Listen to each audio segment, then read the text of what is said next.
Isn't that something?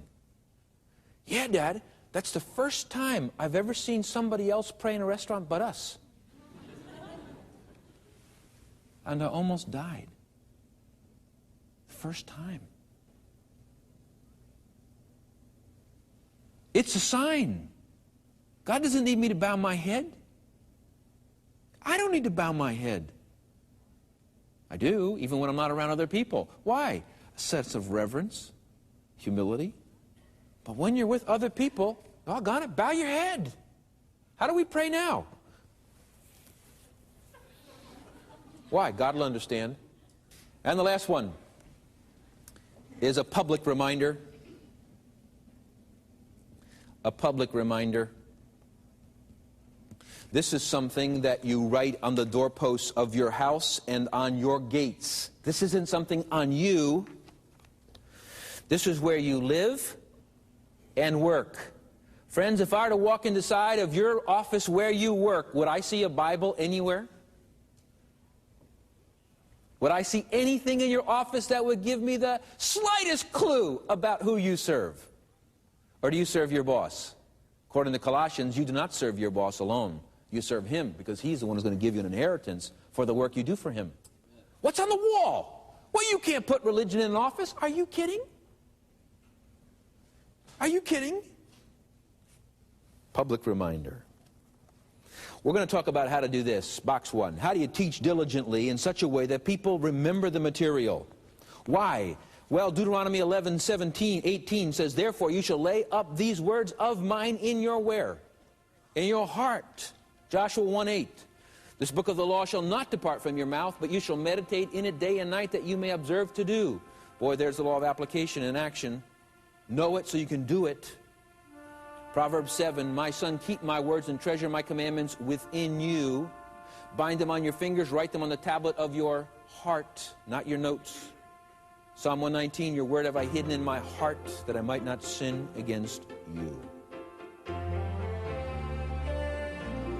Let's expand on this concept by taking a look at the retention maxims. 7 principles that lie behind teaching so that your students will really know the content. We're going to deal with some critical issues that lie right at the heart of what it means to be a teacher.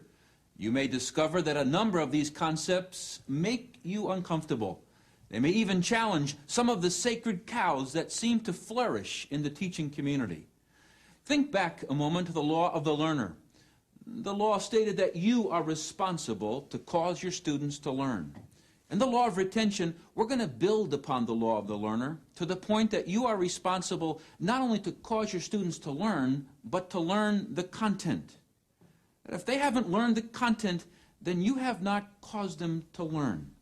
So let's get on with our 7 maxims, 7 big ideas, 7 principles about how to teach so people can really learn. Maxim number 1, retention of facts by the student is the teacher's responsibility. The teacher's responsibility. If you have ever attended a Walk Through the Old or New Testament seminar, you may remember your instructor saying to you that he was going to take the responsibility of teaching you the material. And from that point, he willingly shouldered the responsibility of working with you in such a way that you learned the material. It was his job. It's been my experience, though, in my entire student years, that it's a rare teacher who really carries the responsibility of causing their students to know the facts. Instead, teachers everywhere seem to have this tendency to come into class and then to dump all this content on those poor, unsuspecting students. Maybe like this picture right here. There's the teacher coming in and just pulling the lever and dumping the content. Now look at the delight on the faces of those students. You know how it works. The teacher gives page after page after page of content, and you're out there writing furiously to keep up. And what do we do with those notes? They kind of lay around in our homes until the night before the test. And then it's your job as a student to try and learn the content for the first time. You see, if you haven't learned it, then had that teacher taught it to you? Obviously not. Number 2, the second retention maxim states that retention of facts is effective only after they're understood. After they're understood. It constantly amazes me how many times I meet a student studying for class and find out they have absolutely no idea what they're learning. But they know it's required on the test and I just need to know it. Just last week, I overheard some high school students talking to each other about a math class in which they said only 2 of their whole class understood what was going on. And one of them had hired an outside tutor. You should have seen their frustration as they threw up their arms and said, I don't know how we're going to do it. I don't know how we're going to pass this class. The teacher just gives us more and more material, and none of us knows what's going on. Do you know what that teacher thinks? What's in his head? He thinks it's his job to be a delivery boy. And when he's finished covering the course textbook, then I guess I've finished my job. It makes really no difference to him if 28 of the 30 students have no idea what's going on. Are you sensing the absolute revolution it would cause if that teacher would just change his mind about what teaching really is? Well, time for maxim number 3. Maxim number 3 is retention increases as the student recognizes the content's relevance. Notice the second word of that maxim. Retention increases as something happens. That is, the student learns faster and deeper to the degree they feel that the material is important, that it's relevant to them, or is at least relevant to something or someone.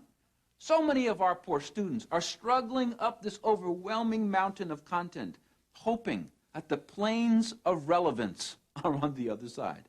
How many times have you, personally, sat in a class as a student and thought to yourself for the entire hour, week after week after week, what good is any of this for anyone? And when one of your friends, in the back row probably, had the nerve to raise their hand and ask the teacher, you know, why should I know this? Don't you remember what the teacher did? The teacher jumped all over them as if they've committed the unpardonable sin. You know what happens to learning? Learning sinks to the basement if the student doesn't think it has any practical value.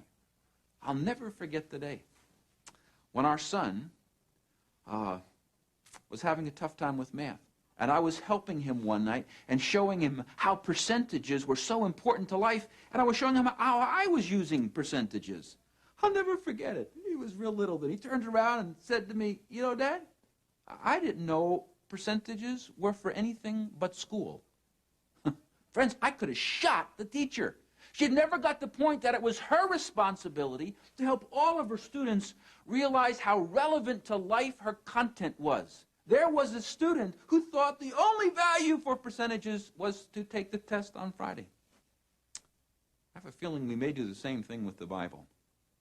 Many people go to church thinking that what they learn there should stay there. It's not the point, though, is it? It's what they take away from church that's truly important. We have Walk Through the Bible have a slogan for that. It simply says, the Bible. It's not just for church anymore. Well, let's move on. Maxim number 4. Maxim number 4. Maxim for number 4 states retention requires the teacher to focus on the facts that are most important. Believe it or not, all facts are not created equal. But if you listen to the average teacher, one who gives between 4 and 8 pages of notes each class hour, you'd think that they were, that each piece of information was equally important as the other. Well, if you're going to teach people to really memorize the material, then you're going to have to take the responsibility of separating the material into an important pile and an unimportant pile. How foolish we are when we treat it as if it's one pile and handle our content as if students should know all these facts. In a sense, what we need to do is become sifters of the information. Wouldn't it be great if right here, right in front of me, right here in a flash, a content sifter would just appear? Some kind of ancient magic machine uncovered in the halls of learning that actually enables you to sift the content, to know what you should teach and what you shouldn't teach. Well, we've been looking for one for a while, and we found one. In fact, undoubtedly the only one in existence. Well, what do you think? And this bucket right here. This, my friend, represents unsorted and unsifted content. I mean, look at this stuff. This is the stuff that makes for a great content dump. I mean, just pour it all over those poor students. You know why? It's not your problem. It's their problem. Unless, however, you're teaching students to learn the content, and then it's your problem. Well, see, look in here for a minute. Look at this content. Look at that. There's some gold nuggets in here. There's some silver in here. There's also a lot of dirt in here. Now, why do we waste time with the dirt? Why do we give as much time to the silver as to the gold? I mean, you're the teacher. Prioritize the content for them. Spend the majority of the time in class on the part you know is the gold, the part that's extremely important. And someday, if you have enough courage, stand before your class and tell them this content, this dirt, pick up the dirt, is irrelevant and no one needs to know it for the test. But my friends, watch out. You might have to pick some of your students right off the floor. They may have fainted in disbelief.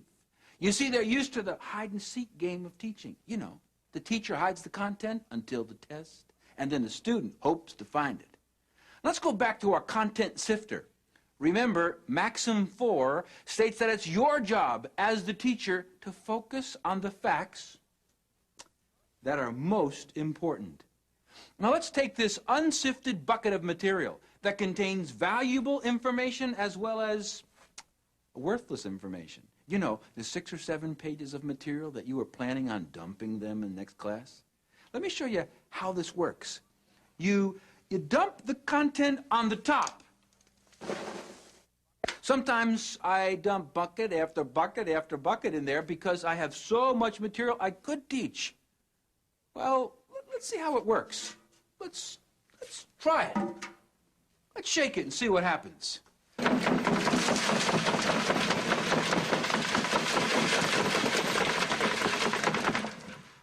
Look at that. I mean, it just did it. But did you recognize that I'm the one who's doing the shaking, not the students? I'm the one who's supposed to do it before I teach. I do it before I start teaching. Now let's see what happened with all this bucket of content I had. Let's take a look in the first grid, grid A here, and see what we have. Well, look at that. We got some big pieces, some gold, some good stuff. Now, what's in the next one down below it? Well, look at that. It has a smaller grid. It has a lot more pieces in it, some pieces of silver. They aren't as valuable as the gold, but there's quite a few of them in there. I guess by now, you probably already know what's in the next one, don't you? Yeah, some copper. Look at all that. But the question is, let's get to the bottom. Let's get to the bottom line of teaching. There it is. What's down here? Whoa, look at all that. I can't believe it. Look at all that dirt. All that was my material that I was so excited about. It fell all the way through A, B, C, right down to the bottom. Now, how do you think we should think about this content? It's important, but it's not important for the Sunday school class that I'm going to be teaching. But if I was teaching the same material right here to a graduate level, much more in depth, you know, I wouldn't be using the same grids. I'd have a much tighter grid. And the same material, same content, would go down to, but some of it would stick here. Some of it would stick here. Why? Because the difference, you know, who you're talking to and what you're talking about and how much time you have determines what kind of grids you're going to use. But you know what? If I hadn't used this sifter, I'd have spent a lot of my class time presenting to my students